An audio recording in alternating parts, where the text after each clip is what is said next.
तो कहानी की शुरुआत में हमें ली जोंग नाम का एक यंग लड़का दिखाया जाता है। ली अपनी लाइफ से काफी खुश और सेटिस्फाइड नजर आता है क्योंकि अब तक उसने वही किया है जो वो करना चाहता था। फ्यूचर में क्या करना है इस बारे में वो ज्यादा नहीं सोचता और बस उन्हीं चीजों को पूरी शिद्दत से करता है जो फिलहाल उसे खुशी देती हैं। ली काफी ज्यादा फिटनेस फ्रीक है और इसीलिए वो हट्टा खट्टा सा गबरू नौजवान है। उसे शुरू से ही जूडो कराटे और मार्शल आर्ट का काफी ज्यादा शौक रहा है। इस वजह से वो ताइक्वांडो में सेकंड लेवल का ब्लैक बेल्ट चैंपियन भी है। इन सब चीजों के अलावा वो खाली समय में अपने दोस्तों के साथ मौज मस्ती किया करता है। ली और उसके दोस्तों के बीच काफी अच्छी बॉन्डिंग नजर आती है। इसके बाद हमें ली के फादर को दिखाया जाता है जो एक छोटा सा रेस्टोरेंट चलाते हैं। तो शाम के समय में अपने सारे कामों से फ्री होने के बाद ली अपने फादर की शॉप पर फूड डिलीवरी का काम करता है। ऐसे ही एक रात जब वो फूड डिलीवरी करने के बाद अपने घर की तरफ लौट रहा था तो देखता है कि किसी सुनसान गली में एक पुलिस वाले और क्रिमिनल के बीच फाइट चल रही है। पुलिस वाले का काम था इस क्रिमिनल को पकड़ना, वो भी बिना नुकसान पहुंचाए। लेकिन क्रिमिनल लोगों पर इस तरह की कोई पाबंदी नहीं होती। वो एक टूटे हुए कांच की बोतल से उस पुलिस वाले को मारने ही वाला था कि तभी सही समय पर वहां पहुंचकर ली उसे बचा लेता है। लेकिन ये गुंडा अभी भी मानने का नाम ही नहीं ले रहा था तो ली उसे एक जोरदार किक मारकर बेहोश कर देता है।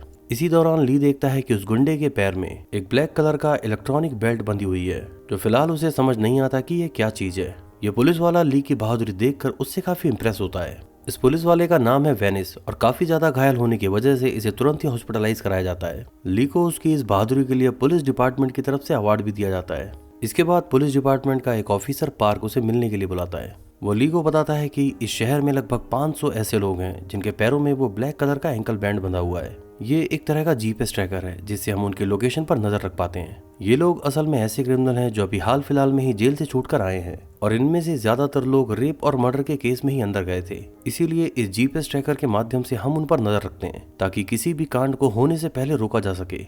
इसके बाद वो ली को ऑफर देते हुए कहते हैं कि क्या तुम हमारे साथ काम करना चाहोगे। ली पूछता है कि मगर मैं ही क्यों। तो पार्क उसे बताते हैं कि हमें इस काम के लिए मार्शल आर्ट एक्सपर्ट्स की जरूरत पड़ती है। उस दिन तुमने जिस पुलिस वाले को बचाया उसका नाम है वेनिस और बहुत ज्यादा घायल होने की वजह से वो 1 महीने तक अपने काम पर नहीं लौट पाएगा। तो क्या बस तब तक के लिए तुम हमारे साथ काम कर सकोगे? और वैसे भी तुम्हारी मार्शल आर्ट स्किल बहुत अच्छी है और कई बार क्रिमिनल्स को पकड़ने में इसकी जरूरत पड़ती है। ली उनसे पूछता है कि क्या इस काम में कोई फन है क्योंकि अब तक अपनी लाइफ में मैंने सिर्फ वही किया है जिसमें मुझे मजा आता हो। पार्क कहता है कि मैं ये तो नहीं बता सकता कि इसमें फन है या नहीं, लेकिन ये मैं गारंटी से कह सकता हूँ कि हमारे साथ काम करके तुम बहुत कुछ नया सीखोगे। इसके बाद दिखाया जाता है कि उसके दोस्तों का भी यही मानना था कि ली को इस काम को जरूर करना चाहिए क्योंकि इसी बहाने वो अपनी मार्शल आर्ट स्किल का कुछ सही इस्तेमाल भी कर पाएगा।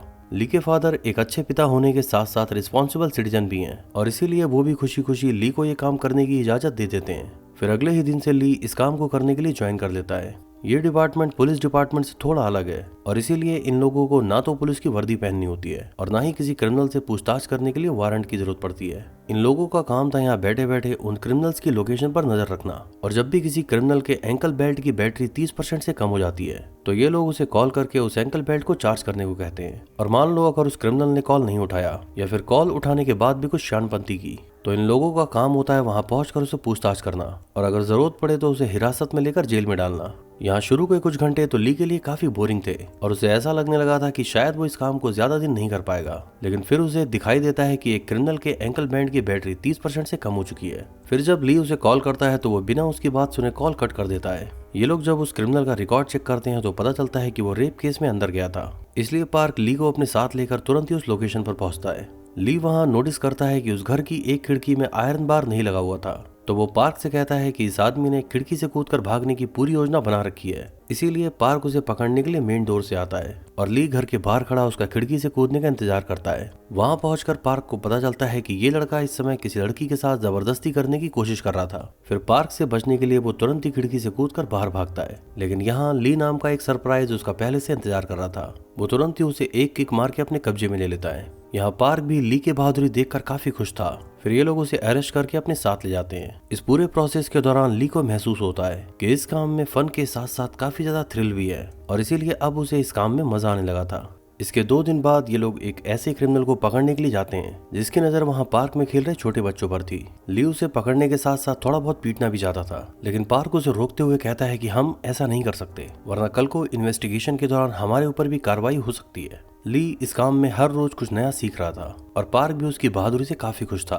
फिर वो ली को ऑफर करता है कि क्या वो आज रात उसके साथ डिनर करेगा तो ली उससे पूछता है कि क्या मैं अपने दोस्तों को भी साथ ला सकता हूँ। पार्क कहता है कि हाँ जरूर, तुम्हारे दोस्तों से मिलकर मुझे भी खुशी होगी। फिर उस रात ली अपने तीनों दोस्तों को लेकर पार्क की बताई हुई जगह पर पहुंच जाता है।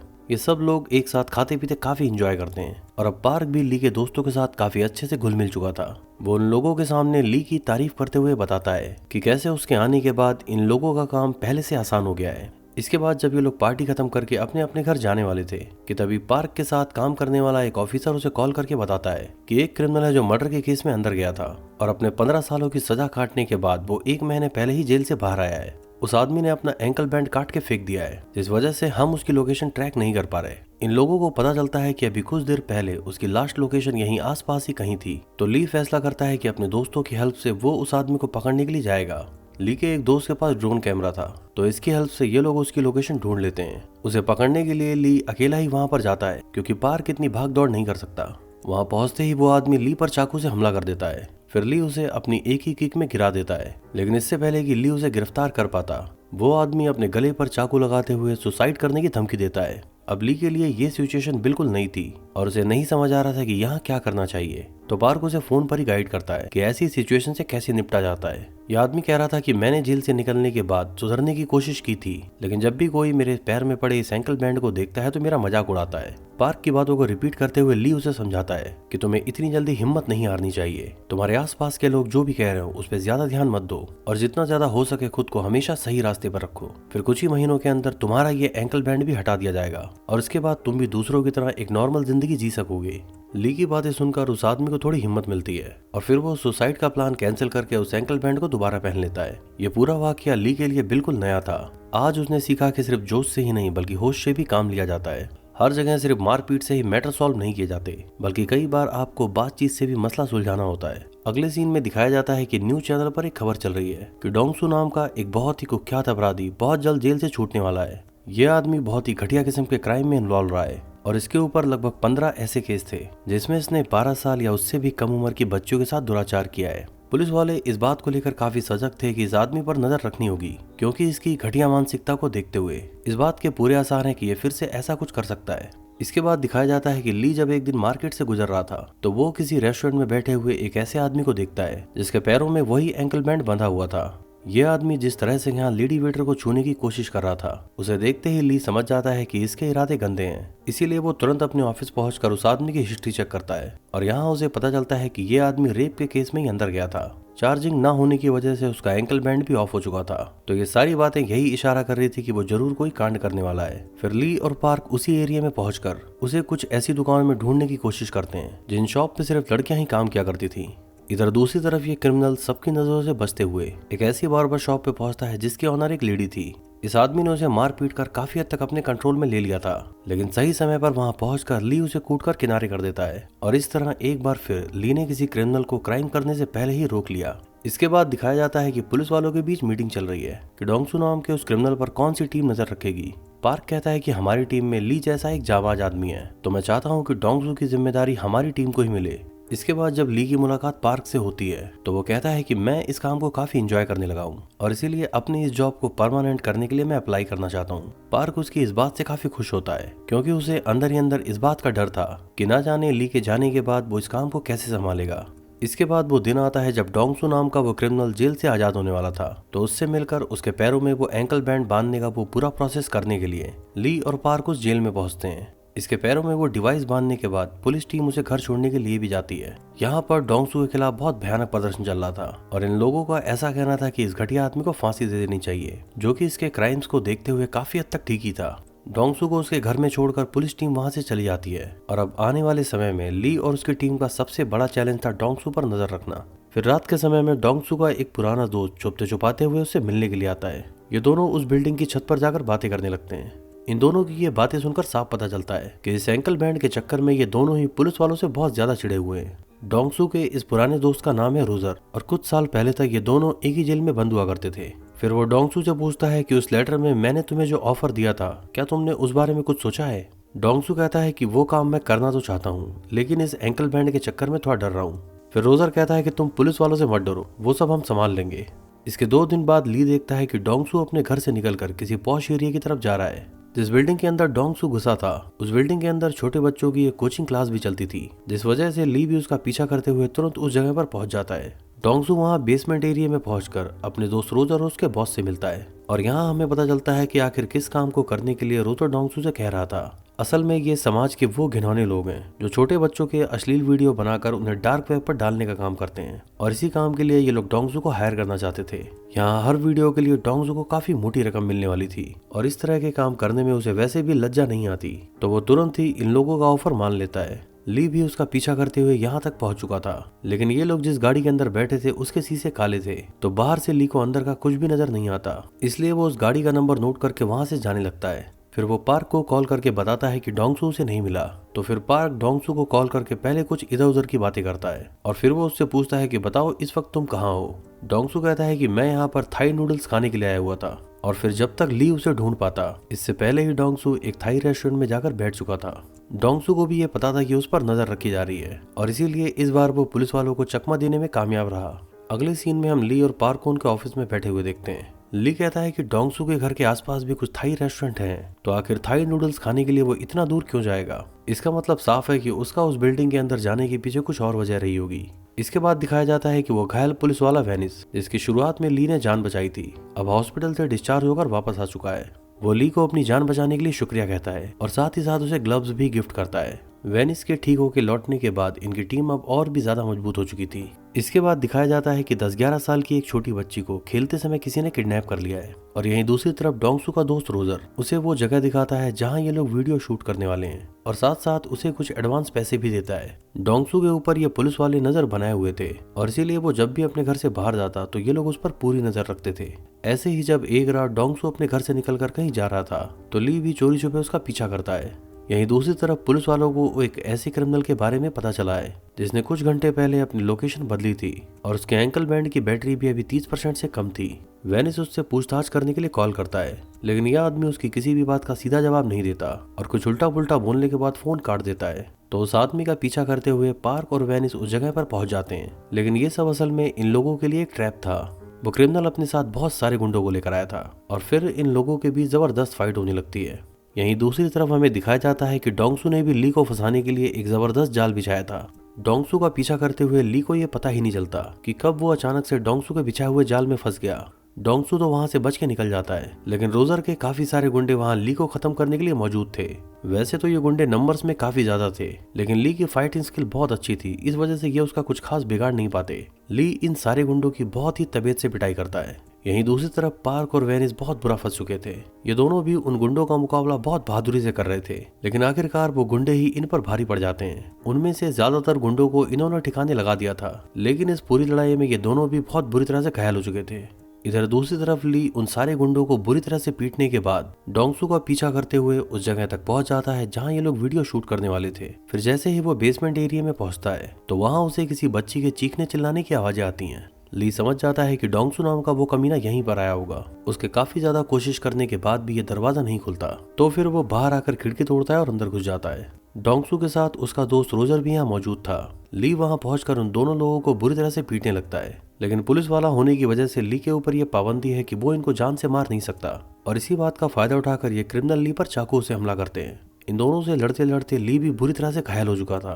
इसी बीच सही मौका देखकर रोजर तो वहां से भाग जाता है, लेकिन डोंगसू अभी भी उस बच्ची की तरफ बढ़ने की कोशिश कर रहा था। वो ली से बहुत ज्यादा पिटता भी है और चाकू मारकर उसे बुरी तरह से घायल भी कर देता है। इसी बीच यहाँ पुलिस के आने का सायरन बजने लगता है, तो डोंगसू भी अपनी जान बचाकर फिलहाल यहाँ से भाग जाता है। ली ने अपनी जान दांव पर लगाकर इस बच्ची को तो बचा लिया था, लेकिन बहुत ज्यादा घायल होने के कारण उसे आने वाले कुछ दिनों तक हॉस्पिटल में ही एडमिट रहना होगा। ली के फादर उसकी हालत देखकर बहुत दुखी होते हैं और उन्हें आज इस बात का पछतावा था कि काश उन्होंने अपने बेटे को इस नौकरी के लिए हाँ ना की होती। कुछ घंटों बाद जब ली को होश आता है तो वो सबसे पहले डोंगसू के बारे में ही पूछता है। उसके सीनियर ऑफिसर्स बताते हैं कि डोंगसू वहां से भागने में कामयाब रहा और अब तक उसने अपना एंकल बैंड भी काट कर फेंक दिया है। उस फाइट में पार्क की जान तो बच गई, लेकिन गर्दन की हड्डी टूटने की वजह से वो कई महीनों तक हॉस्पिटल में ही एडमिट रहेंगे और इनका साथी ऑफिसर वेनिस उस फाइट के दौरान बहुत ज्यादा खून बहने की वजह से मारा गया। ये सब कुछ जानने के बाद ली को बहुत ज्यादा दुख होता है, क्योंकि अब तक तो इस नौकरी के दौरान उसने सोचा ही नहीं था कि इस काम में कभी इस तरह का भी खून खराबा हो सकता है। इसके बाद जब ये लोग अपने साथी ऑफिसर वेनिस के फ्यूनरल पर जाते हैं तो वहां पर उस छोटी बच्ची की मम्मी भी आई थी, जिसको उस दिन ली ने डोंगसू से बचाया था। वो उस बच्ची का लिखा हुआ एक थैंक यू नोट ली को देती है और बताती हैं कि मेरी बेटी आज भी गहरे सदमे में है। वो फिलहाल इतना ज्यादा डरी हुई है कि घर से बाहर ही नहीं निकलना चाहती, लेकिन जब भी मैं उसे आपकी बहादुरी के बारे में बताती हूँ तो उसे काफी हिम्मत मिलती है। ये सब कुछ सुनकर ली काफी इमोशनल हो जाता है और वो सोचने लगता है कि आखिर उस छोटी सी बच्ची की क्या गलती है। उसको तो शायद यही लगता था कि ये दुनिया भी उसके जैसी ही भोली है। इसके बाद जब ली पार्क से मिलने के लिए जाता है तो वो ली से कहता है कि अब तुम इस मामले से दूर रहो, क्योंकि अब ये मामला क्राइम ब्रांच के पास जा चुका है और वही इसको डील करेंगे। लेकिन ली फैसला करता है कि वो अपने दोस्तों के साथ मिलकर डोंगसू को खुद पकड़ेगा और इस नेक काम के लिए उसके दोस्त भी तुरंत राजी हो जाते हैं। ली को उस कार का नंबर आज भी याद था जो उस दिन उसे डोंगसू का पीछा करते हुए बेसमेंट में मिली थी। इस व्हीकल नंबर से ये लोग उस आदमी और उसके घर का एड्रेस भी पता कर लेते हैं। फिर ये चारों लोग वहां पहुंचकर उसे कब्जे में ले लेते हैं। इसके बाद जब ली का एक दोस्त उसके कंप्यूटर को ओपन करके देखता है तो यहाँ नजर आता है कि छोटे बच्चे को काफी सारे अश्लील वीडियो इन लोगों ने बना रखे थे। ये देखने के बाद तो ली के साथ साथ उसके दोस्तों का भी गुस्सा बहुत ज्यादा बढ़ जाता है। फिर गुस्से में ली उसकी आंखों में ट्रिमर मार के उसे घायल कर देता है। फिर अपनी जान बचाने के लिए ये आदमी इन लोगों को डोंगसू का पता बता देता है। इसके बाद ये लोग इस आदमी को गिरफ्तार करवाने के लिए पुलिस को कॉल कर देते हैं। ये लोग डोंगसू को पकड़ने में अब बिल्कुल भी देर नहीं करना चाहते थे, इसीलिए ली फैसला करता है कि हम आज रात ही डोंगसू को पकड़ेंगे। इसके बाद जब ये लोग डोंगसू को पकड़ने के लिए यहाँ से निकल रहे थे तो ली के फादर उसे रोकते हुए कहते हैं कि इस काम में बहुत खतरा है और मैं नहीं चाहता कि तुम अब आगे इस तरह का काम करो। ली कहता है कि डैड, वो इंसान जानवरों से भी ज्यादा बदतर है, इसलिए अगर हमने उसे जल्द से जल्द नहीं पकड़ा तो वो इस तरह के क्राइम आगे भी करता रहेगा और अगर बाकियों की तरह हम भी सिर्फ अपने कंफर्ट जोन में ही जीने की कोशिश करेंगे तो इस दुनिया में क्राइम और क्रिमिनल दोनों बढ़ते ही चले जाएंगे। ली के फादर भी इस बात को समझते हैं कि उनका बेटा मेंटली बहुत स्ट्रांग है और इसीलिए वो डोंगसू को खत्म किए बिना मानने वाला नहीं है। इसके बाद ये चारों लोग उस एरिया में पहुंच जाते हैं जहाँ डोंगसू इस समय रुका हुआ था।